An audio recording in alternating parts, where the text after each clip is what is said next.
Liliana Socu, v-am făcut niște diplome de onoare care spun așa: Moș Crăciunul Preobiscuit și confirmă că numele de mai sus, pe care să-l citesc eu, se află pe lista copiilor cuminți. Aici toți aveți diplome de copii cuminți și aici în sac și alături aveți daruri pentru că ați fost cuminți. Mulțumim foarte mult! Așa, încă m-am gândit. Hai să vedem acum care sunt copiii cuminți.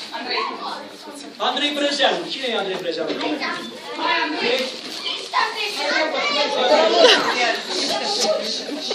Aici și diploma de la Moșu și un dat. Vrei să vină Moșu și la anul? Bine, să fii cuvinte atunci. Cred că vrem să veniți și pe acasă, cred. Nu știu dacă merge pe coș, să nu fie coșurile încuse. Știți de ce n-are Moș Crăciun soție, nu? Bine. Nu avem timp. Diplomă de onoare oferită lui Alexia Dinulescu.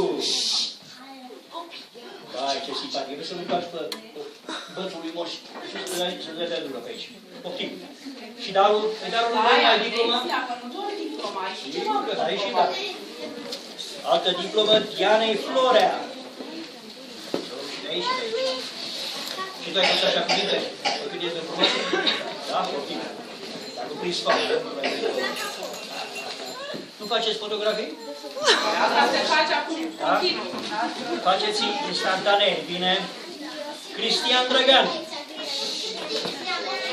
De ce vezi, ai actor de la Hollywood? Poftim. Bine, să fii sănătos. Acum îi dăm o diplomă lui Andrei Grigore.